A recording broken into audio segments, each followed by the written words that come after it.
What is going on, guys? Carter here with Edge Mindset. Got another video for you. We're taking a look at this oddball knife from Strider Knives. I did a short on this knife. I wasn't sure if I was going to do a full video. I don't know. But I got a few people kind of saying, yo, what is that? I want to see that. That's crazy. And it is, it's kind of a bizarre-ish knife from Strider, especially if you're not really familiar with like their history and things that they've offered. A lot of people just kind of think, you know, that the only model is kind of this silhouette, you know, the classic. Doesn't even have a specific name, right? It's just the model name, SMF, SNG, PT. But Strider actually has a long history of offering different models, new models, and things like that. They don't ever really like necessarily take off and become part of the full rotation, and maybe we'll talk about that here in a minute. But this is one of them. So this came out around 2020, I believe, and I apologize in advance if I get any of like these facts wrong, right? Because these are just what I've been able to uncover and discover. There's a few different models that were released around this time, including the J2, which is the Jibble V2, this guy, and the, what's it called? I can't remember. There was another kind of variation of this, and a lot of the production models had this same kind of finishing, right? It had the flamed lines on the handle and then a tiger stripe blade. There was production versions and there were some full stonewash versions, but these all kind of came out around the same time, 3 new models. This was one of them.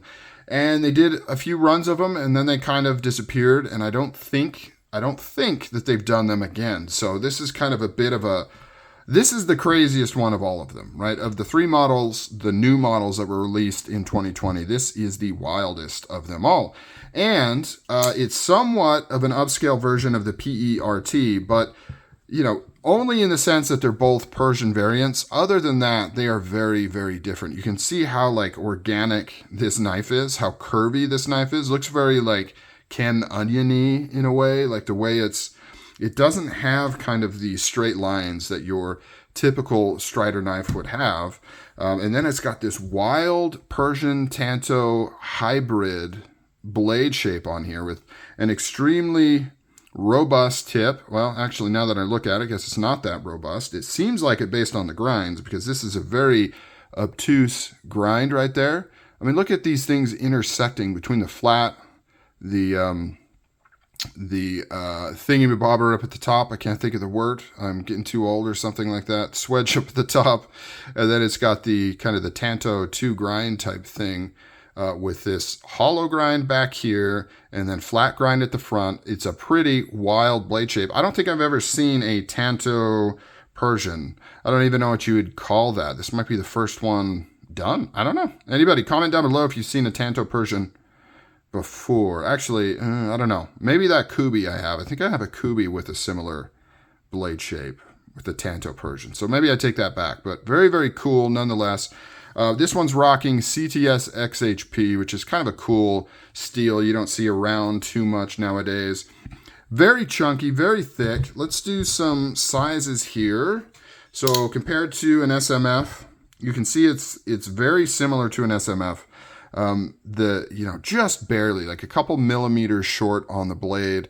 The handles are almost the exact same length. So really it's analogous. It's comparable to the SMF, and here it is next to an SNG. You can see that it's smaller than the SNG right there. I am kind of really up high right there. There we go.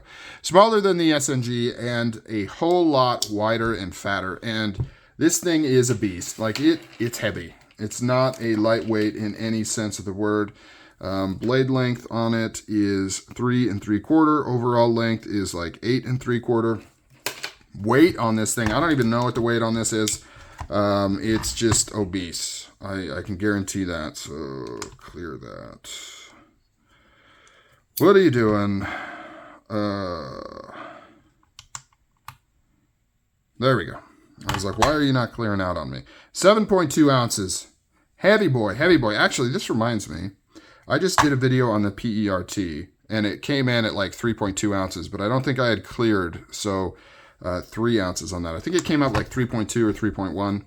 And then, of course, here it is compared to It's little baby PERT there, which is similar but not quite the similar. Now, in the video I did on PERT, one of the big differences, I'm not going to rehash it all, is really where that tip is.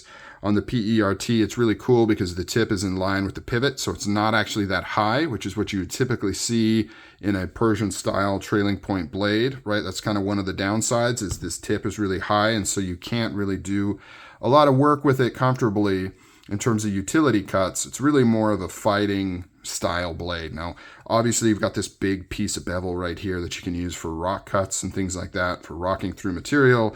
But it's kind of a very stylish, and I'm talking Persian style blades in general. It's kind of more of a stylish type knife blade that just has a lot of flair and pizzazz to it, and it comes from more of a defensive style blade. And this kind of holds true to that, right? This tip is up higher compared to the PERT that takes a more utility approach to it. Blade thickness, I believe, let's do a quick visual comparison, is the same as like the SMF. Almost seems like it's a little bit thicker.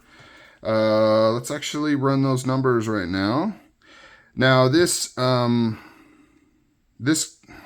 it won't zero. Okay.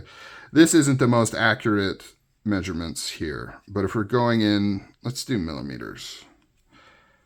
No, millimeters, there we go. So this is just under 4.95. And this SMF, oh wow, 5.03. Huh, is it just me, or did it seem like the KRT was a little bit thicker? Huh, optical illusion. I'm guessing they're both the same, and then it's just a matter of measuring discrepancy and my plastic calipers not being as accurate as they could be. But I don't know, maybe it is a little bit thinner on the KRT. That's interesting.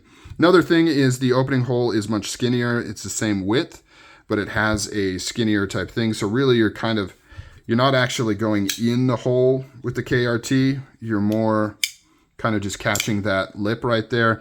I don't love that. You know, I get that they wanted to kind of do something different, but this is such a perfectly sized opening hole that works so well. I wish they would have put it on here. Unlike the PERT, where you could argue there's not as much real estate and things like that, with this one there obviously is, and I would prefer that. One thing that kind of bugs me too, and this is a visual thing, I don't even know why I'm bringing it up, the M Strider being kind of angled like that just kind of bugs me. It's not parallel to like anything. It's not even really parallel to the top of the scales here. It's not parallel, not parallel, but what do you call that when it's the opposite? You know what I mean? Like 90 degrees to the center of the blade. It's not any of those things. It's like just kind of weird and crooked. And every time I look at this knife, it kind of draws my eye in, and I'm like, why is that angled like that? So I don't know, kind of weird, but doesn't affect the knife at all. Right? I know I'm going to get a lot of comments where people are like, what are you talking about? Who cares where the M Strider is? It can still gut a pig from 300 yards away. I get it. But it's in front of me, and I'm going to talk about it. We've got the performance style pivots here. This is the domed, right? So it's like the Gen 2 performance style, that whole thing, performance line. It's all kind of like changed and been diluted now, but this is not your normal kind of Strider hardware. This is that performance style that's on here. The scales are kind of interesting because they have a little bit of shape to them. A lot of the knives that came out along with this, I believe, are just fully flat. And for the most part, it's flat. But you do have some contouring going on towards the end here. And then you've also got some nice softening of kind of the edges here. So it's like a half contoured, like kind of like really melted on the edges. And it makes it fairly comfortable for the most part. There is a little bit of some weirdness going on with this right here. If this was kind of just knocked back a little bit, it would be extremely comfortable. I can't quite fit 2 fingers in here comfortably without it kind of digging in there. If I choke back like this, it feels really, really good, but then I'm pretty far behind.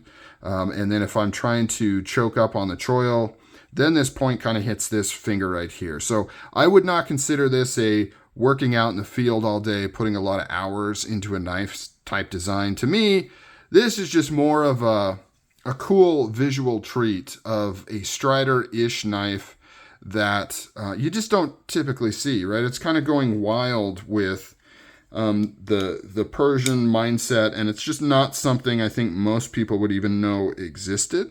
And it's kind of cool. They just did like these small runs of these, and they haven't touched it since. They might do it again in the future. Maybe they'll do a throwback. But one of the things with companies like Strider, which is a very small operation now, is, you know, they can't make everything, right? They don't have a big factory that's just churning out tons of knives where they can do like a run of these a couple times a year and then still make their flagship model. They kind of have to decide what they're going to make. And for the most part, people like this, right? This is what people are asking for. They want more SMFs, more SNGs, different variants, things like that.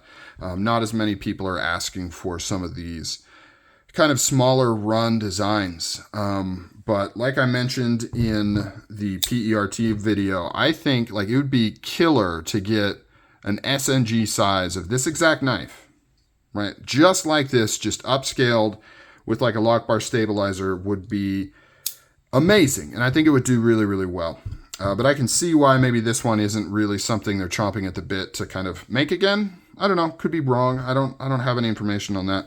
This doesn't have a lock bar stabilizer. I wish it did, because it's big enough that, like, you know, I mean, I don't see it ever causing a problem for me, but I could see how somebody, if they're trying to grab this quick, maybe they're trying to cut something really fast, you know, not necessarily like Rick Hinderer's explanation of being stuck in a house fire and like full of adrenaline, but, you know, I could see you kind of overbending this because it's long enough that you could overbend it and potentially wear it out. Not that it's not fixable, but you would have to take it apart and kind of reset that lock spring. So especially with Strider being so synonymous with the lock bar over travel stabilizer thing. I really wish I had it on here. I know the Jibble that came out alongside this does have the lock bar stabilizer. So this one just didn't for some reason, but that's okay.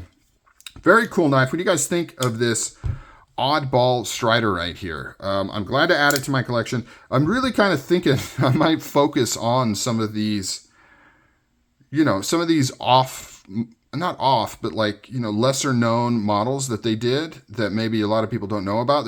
There's a bunch of these kind of knives that were kind of made, and they've, especially the earlier ones, have reached kind of cult status, right? Because they're very out there in a lot of ways in terms of design, and they didn't make a lot of them. And so people really scoop them up quickly, kind of like the, you know, the Baby Huey and things like that were made way back in the day, and its bigger brother especially, which is very, very cool. So who knows? Anyways, comment down below. What do you think of the KRT? I'm not sure what the KRT stands for. I'd imagine it's referencing something, fallen heroes or military, something of that nature, but I could be wrong. All right, guys. Talk to you later. I'm all over the place. Have a good day. Thanks for hanging out. See you.